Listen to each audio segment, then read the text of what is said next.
خوتي خواتاتي صباح الخير عليكم. بونجور تو الموند، اهلا وسهلا، مرحبا بكم يا جماعه في لايف d'Algérie بارت. مرحبا بكم في لي بودكاست d'Algérie بارت، لي زيميسيون d'Algérie بارت. هازو الفلاون، السلام عليكم، j'espère que vous vous portez bien. Nous sommes le mercredi 27 avril. Nous entamons, comme je l'ai dit à chaque fois depuis ces 3-4 derniers jours, la dernière semaine, les dernières semaines du mois sacré du Ramadan. Nous avons vécu énormément de choses ensemble pendant ce mois de Ramadan, des hauts et des bas, des bonnes nouvelles, beaucoup plus de mauvaises nouvelles que de bonnes nouvelles malheureusement. Nous avons essayé ensemble à travers nos émissions de plonger dans les abysses de l'actualité algérienne avec toujours beaucoup de pédagogie, d'explication, d'analyse, loin de tout populisme, loin de la censure bien sûr et de l'autocensure, mais surtout loin du sensationnalisme, du populisme et de la culture mensongère du buzz. اليوم يا جماعة حبيت نحكي لكم. Je voulais attirer votre attention. C'est un sujet qui fait pas l'actualité. Il fait pas l'actualité, صح. Mais هذا le sujet, je veux dire, il est à l'origine des problèmes ou là de plusieurs problèmes de notre société. Il est à l'origine de plusieurs fléaux qui déstabilisent la société algérienne. وما نهضروش عليه بزاف. Les maladies mentales et psychiatriques. La santé mentale des Algériennes et des Algériens, elle est très fragile. Elle est très fragile. Personne ne veut le reconnaître. Et pourtant, c'est une préoccupation assez grave en Algérie. Les maladies psychiatriques et mentales, malheureusement, sont le symbole de l'héritage sinistre de la décennie noire. علاش تجي لا décennie noire واش راه في التسعينات، في وقت الارهاب، في وقت الحرب ضد الارهاب، في وقت الحرب الاهليه. عبد une guerre civile, algérien contre algérien, frère contre frère, voisin contre voisin, ami contre ami. Nous avons hérité d'un héritage, de plusieurs maladies, de plusieurs troubles mentaux. Ou les plusieurs phénomènes qui sont liés à la criminalité ou là, qui sont liés à la délinquance s'expliquent par l'héritage de la décennie noire. Beaucoup d'études ont été faites par des experts algériens et étrangers, mais malheureusement, ça n'a jamais été médiatisé. Ça n'a jamais fait l'objet d'un débat national. La décennie noire fait l'objet d'un tabou. C'est un tabou. On n'en a pas le droit. Il y a une version officielle qui a été racontée, où là, quand on parle de la décennie noire, on parle du point de vue politique, on prend l'angle politique, mais on a l'héritage social, l'héritage économique. La décennie noire, elle a retardé le développement. Elle a retardé, elle a compromis définitivement le développement de l'Algérie. La décennie que nous avons ratée, tout ce que nous avons raté les années 90, nous l'avons payé très cher jusqu'à aujourd'hui. Nous le payons très cher.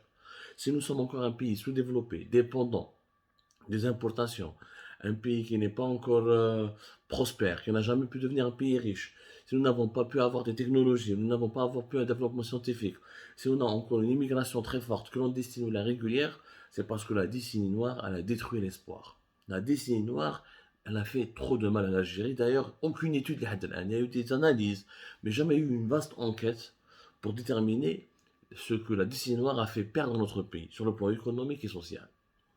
Le plan de la santé mentale. Elle est assez importante. En 2018, le ministère de la Santé, en octobre 2018, il a fait un document, une enquête interne, dans laquelle il reconnaît la principale, la santé mentale de nos compatriotes constitue une préoccupation majeure. Au le document, octobre 2018, ministère de la Santé, le ministère algérien de la Santé. Le pays a connu durant les années 90, en plus d'une crise socio-économique sévère, une période de violence liée au terrorisme, ayant entraîné la perte de milliers de victimes, viols, mutilations et autres violences extrêmes. Ces événements traumatiques viennent en écho à la période de la guerre de libération, où la population avait fait face aux massacres et autres atrocités, dont les séquelles psychologiques sont encore visibles jusqu'à nos jours. Exactement. L'Algérie, dans sa naissance, elle est née à la suite d'un traumatisme, la guerre de libération qui était très violente, avec la torture à l'échelle généralisée, la torture généralisée à l'échelle nationale qui a été pratiquée par les forces coloniales françaises, les viols, etc. Il y a beaucoup de choses qui ont été faites, les armes chimiques, les armes interdites, les armes fatales qui ont été utilisées par les militaires français, beaucoup de tabous sur la guerre de libération nationale. Là, la violence extrême dans la guerre civile. Les viols, non de certains viols collectifs, les kidnappings, les égorgements, les massacres, tout ça a laissé des séquelles jusqu'à nos jours. Le ministère de la Santé le reconnaît. ويقول لك بلي la santé mentale représente jusqu'à aujourd'hui un défi majeur. ناخذوا les chiffres, parlons chiffres, نهضروا بلغة الأرقام, بلغة العلم, parlons de langage scientifique. En 1999, 1999, يعني à la fin de la décennie noire, une étude a été réalisée à Alger par des équipes du ministère de la Santé. وش يقول لك؟ On a découvert que 37,4% de la population souffrait de ce qu'on appelle le stress post-traumatique. 37,4% de la population d'Alger en 1999 souffrait du stress post-traumatique. Le stress post-traumatique, c'est une maladie, un trouble très dangereux, c'est un trouble psychique. C'est-à-dire que le stress post-traumatique, c'est qu'il y a un événement traumatisant. Pendant cet événement, tu ne vas pas réagir, tu ne vas pas montrer que ça t'a fragilisé, que ça t'a affaibli. Tu as un stress post-traumatique, tu les tu somatises, tu as l'allergie, tu as la dépression, l'angoisse. Ça, c'est du stress post-traumatique. Le stress post-traumatique a touché presque 38% de la population d'Alger. Vous imaginez, en 1999. 22,7% de la population d'Alger avait des troubles de l'humour. 23,3% des troubles d'anxiété. يعني angoisse et anxiété, il est très anxieux. ما على بالو واش يدير، ما على بالو كيفاش يقدر، ما على بالو كيفاش يرقد، ما على بالو كيفاش ينوض، يكره يخرج، انكسيتي. نعيطوا حنا القنطه بالجزائريه. وعندك 8,7% des troubles, ce qu'on appelle les troubles somatoformes, c'est-à-dire des troubles mentaux dont la caractéristique principale est la prééminence des symptômes physiques associés à une détresse et à un handicap significatif. C'est-à-dire quand tu as des problèmes physiques, dans ton corps, mais qui ne sont pas provoqués par une lésion corporelle, mais par une maladie psychique. Et ton corps somatise. Quand tu es déprimé, tellement en détresse, tu as des maladies au niveau de ton corps. Par exemple, quand ils sont tellement ils sont déprimés, ils ont des plaques, des grandes allergies, des maladies de peau, des maladies respiratoires. C'est un monde complexe et mystérieux, les maladies mentales, mais que nous n'avons jamais exploré en Algérie. Elle dit en 1999. Presque la moitié de la population d'Alger avait plusieurs troubles mentaux. 1999. La situation, malheureusement, ne s'est pas améliorée parce que le pays est sorti d'une guerre civile, il était totalement détruit. Énormément de cerveaux, de compétences ont quitté le pays. La politique de réconciliation, bien sûr, elle a permis à faire revenir la paix. Et la politique de réconciliation, j'ai des frustrations parce que les Algériens, ce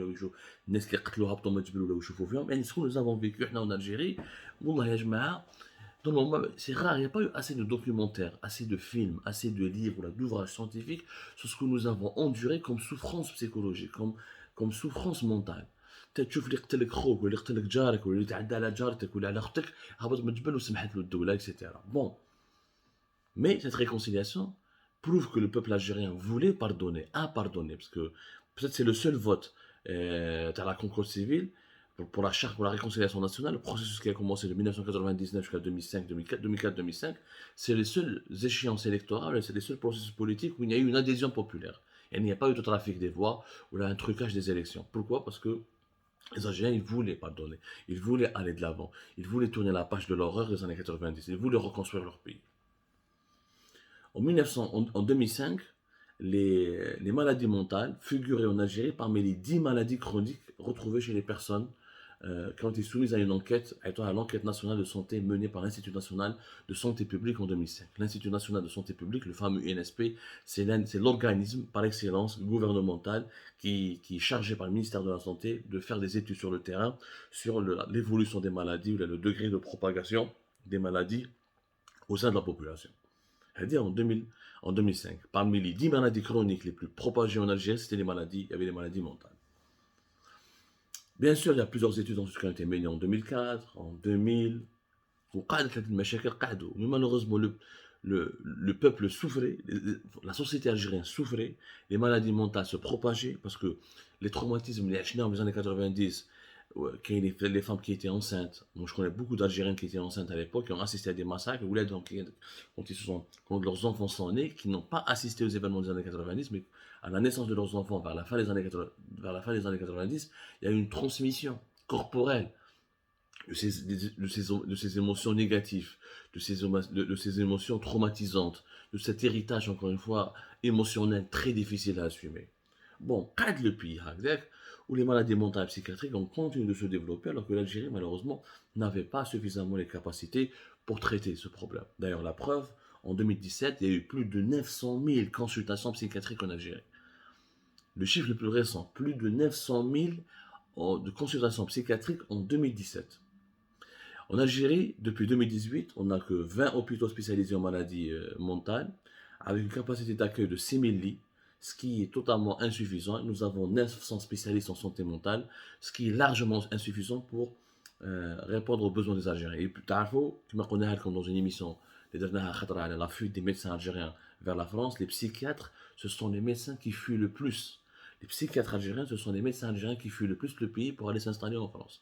Et parce que la France est très demandeuse de l'expertise algérienne en termes de psychiatrie, et les psychiatres algériens manquent de moyens pour travailler dans leur propre pays. Il n'y a pas assez de structures, il n'y a pas assez de moyens, il n'y a pas assez de considération.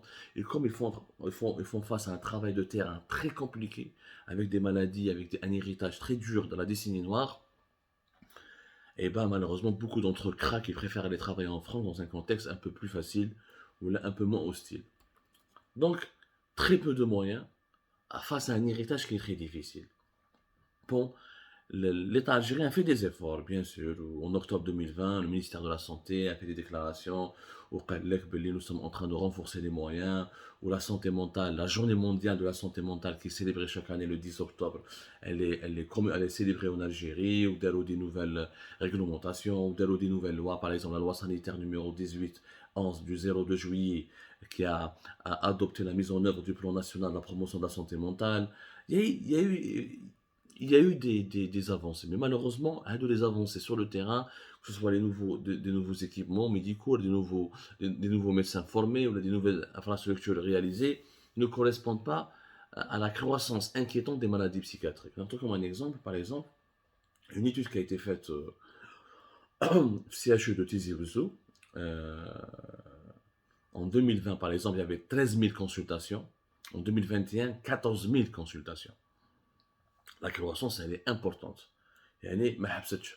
هذه باك ناخذوا le service chef de service psychiatrique تاع l'hôpital de Tizi Ouzou, une seule wilaya. Il faut savoir que Tizi Ouzou, c'est une population de 1,3 million à 1,4 million personnes.